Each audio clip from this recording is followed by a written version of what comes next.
Et bonjour à tous les athlètes de France et bienvenue dans le seul face-cam de tout l'internet français qui va vous parler aujourd'hui de para-athlétisme. Parce que oui, on le sait depuis 7 ans que cet été se tiendront les Jeux Olympiques à Paris, mais on oublie souvent de préciser que, juste après, du 28 août au 8 septembre, se tiendront les 17e Jeux Paralympiques. Et ça, on n'allait pas s'en priver d'en parler sur France Athlé. Laissez-moi donc vous présenter une petite sélection pas piquée des hannetons. Très bon, piqué des hannetons. De 5 para-athlètes que vous feriez mieux de garder à l'œil, puisque selon moi, ils ont tous une chance de finir sur le podium des Jeux. Alors, la sélection, elle est évidemment exhaustive, et je compte sur vous pour mettre en lumière, dans les commentaires, des athlètes que j'aurais malencontreusement oubliés. Allez, sans plus attendre, on va commencer par la crème de la crème. Monsieur Charles-Antoine Kouakou, c'est le bijou de la délégation française, puisque c'est le seul champion paralympique en titre. Charles-Antoine, il est né le 14 juillet 1998, en même temps que cette séquence culte. Et la Coupe de France, la Coupe du Monde, pardon. Hasard ou pas, il s'est essayé au football avant de se tourner vers l'athlétisme avec son club de Bobigny.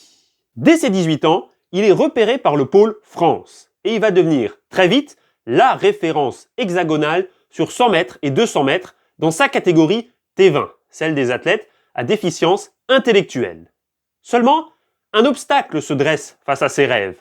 Le 100 mètres et le 200 mètres, ce ne sont pas des épreuves officielles en grand championnat.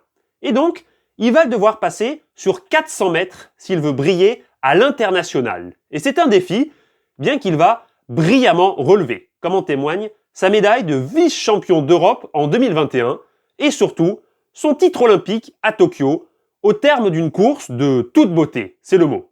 Et la suite, me diriez-vous, pour celui qui est désormais le premier champion olympique issu de la Fédération française de sport adapté?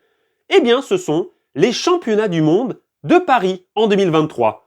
J'étais moi-même volontaire et je peux vous dire, exclu France Athlé, attention, qu'un documentaire se prépare sur sa carrière, filmé par Netflix. Je le sais car j'ai eu la chance d'accompagner l'équipe de tournage quand elle était sur place.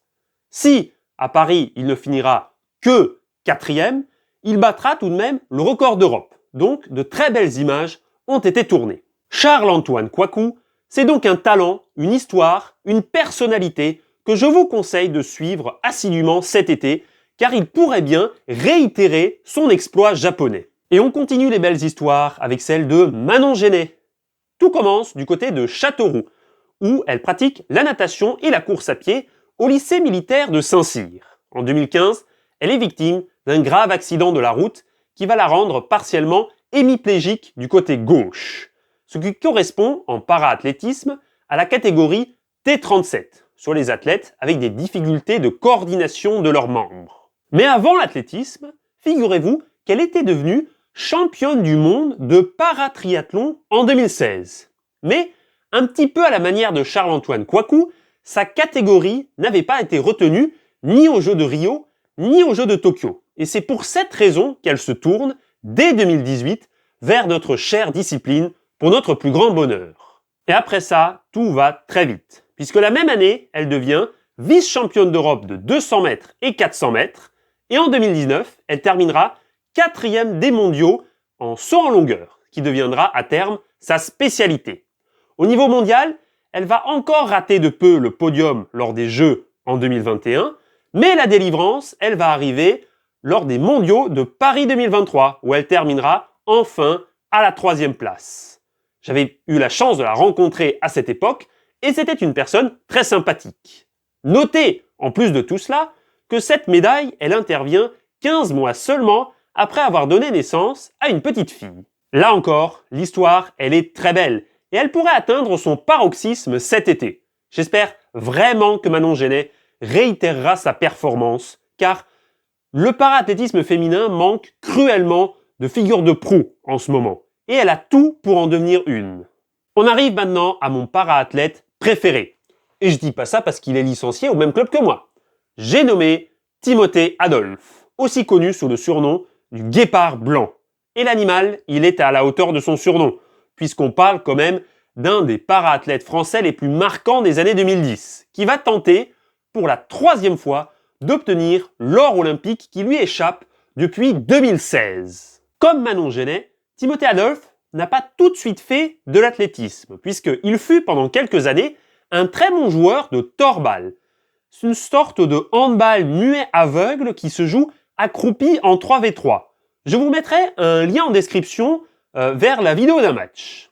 Mais, heureusement pour nous, il se tourne dès 2011 vers notre chère discipline, après avoir rencontré Artemon Atungimana, son coach pendant plus de 10 ans, que je salue au passage. Et après cela, tout va extrêmement vite, puisqu'après seulement 2 mois d'entraînement, il bat déjà le record de France de 800 mètres T11, catégorie réservée aux athlètes ayant une cécité totale. Au-delà de ça, Timothée Adolphe, c'est un triple médaillé de bronze aux championnats du monde de 2013, 2015, 2023 sur 400 mètres, quintuple champion d'Europe sur des distances allant de 100 mètres à 400 mètres. Il a aussi battu les records d'Europe de 100 mètres, 200 mètres, 400 mètres et le record du monde sur 60 mètres. On a donc là face à nous un pédigré d'une certaine qualité, je crois qu'on peut le dire, sans trop de prise de risque. Pas mal, non? C'est français.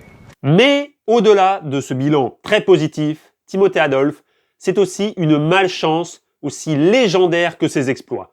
Une réputation de chat noir qu'il s'est forgée à coup de disqualifications parfois invraisemblables que je vous laisse découvrir sur cette petite musique d'ascenseur.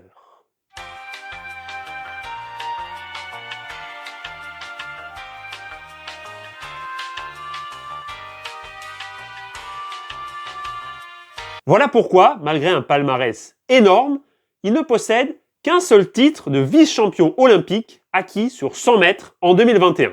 Ce n'est pas à la hauteur du talent de ce garçon que j'espère vraiment voir obtenir le Graal olympique sur 100 mètres, 200 mètres ou sur 400 mètres avec son guide Jeffrey Lamy que j'ai également eu la chance de rencontrer. Une autre légende du para-athlétisme féminin cette fois-ci, qui risque elle aussi de faire rugir le public du Stade de France cet été, laissez-moi vous parler de Mandy François-Hélie. Grand espoir de l'athlétisme dès son plus jeune âge, ce n'est pas un AVC dont elle a été victime en 2008 qui va entraver sa formidable progression, puisqu'elle reprendra le para-athlétisme dès l'automne 2011. Et dès lors, vous commencez à connaître la musique, ça va plus vite que jamais, puisqu'elle deviendra championne olympique à Londres en 2012 sur 100 mètres T37, sur la même hémiplégie que Manon Genet. La suite, eh bien, ce n'est quasiment que du doré. Quintuple championne d'Europe sur 100 mètres et aussi sur 200 mètres entre 2014 et 2021, elle est aussi championne du monde en 2013 sur ces deux distances. Plus récemment, on a vu Mandy François-Hélie médaillée de bronze sur 200 mètres aux Jeux de Tokyo. Mais une reconversion semble s'opérer en vue de Paris 2024, puisqu'on l'a aperçu aux Mondiaux 2023, terminé 5e à la longueur. Au premier regard, cette épreuve semble être la plus accessible pour elle en termes de médailles paralympiques. Elle continue de travailler le sprint en parallèle, un choix sera fait en fin de saison. Ce sont les mots de son entraîneur. C'est donc une affaire à suivre, mais l'avoir gagnée sur une épreuve dans laquelle elle éprouve plus de plaisir selon ses propres dires, eh ben ce serait une preuve de plus de son immense talent.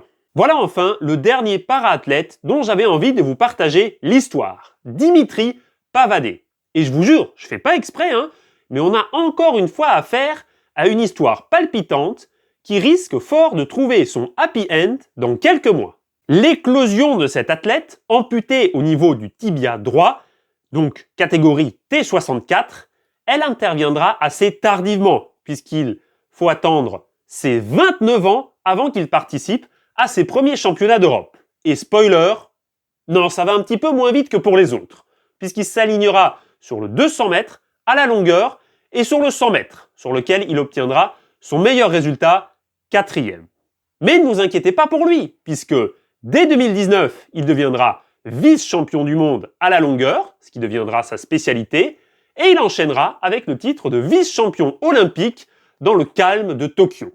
Mais ça manque un petit peu de dorure tout ça, hein, et c'est évidemment ce qu'il vient chercher à Saint-Denis. Seulement, 2 obstacles se dressent devant lui pour cette quête. Il y a d'abord l'Allemand Markus Rehm, qui est son collègue et qui est connu pour avoir été champion d'Allemagne de saut en longueur valide. Il avait à l'époque même réalisé les minima pour les championnats d'Europe de 2014. Autant vous dire qu'un monstre comme ça ne se laisse pas battre très facilement. L'autre entrave, eh bien, c'est la rupture des ligaments croisés que Dimitri s'est fait fin juin. C'est désormais une course contre la montre pour se remettre d'aplomb dans les temps. Il a l'air assez confiant et on lui souhaite évidemment un très bon rétablissement et un retour au top de sa forme. Et voilà, c'est terminé pour mes coups de cœur en para-athlétisme. Alors, évidemment, j'aurais voulu parler d'énormément de gens en plus. Je pense notamment aux 3 mousquetaires de l'athlé fauteuil, Pierre Fairbank, Julien Casoli, Nicolas Brignone, mais aussi à nos vieux briscards comme Ronan Pallier, Trésor Makunda, Nantening Keita, qui vivent leur dernière Paralympiade. Et également Axel Zorzi, que je salue. Je sais qu'il regardera la vidéo, c'est un membre actif de la chaîne.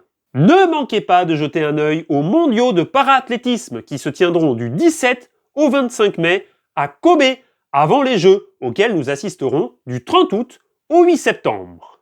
D'ici là, restez dans les parages, moi je reviens avec de nouvelles belles histoires à raconter, et en attendant je vous dis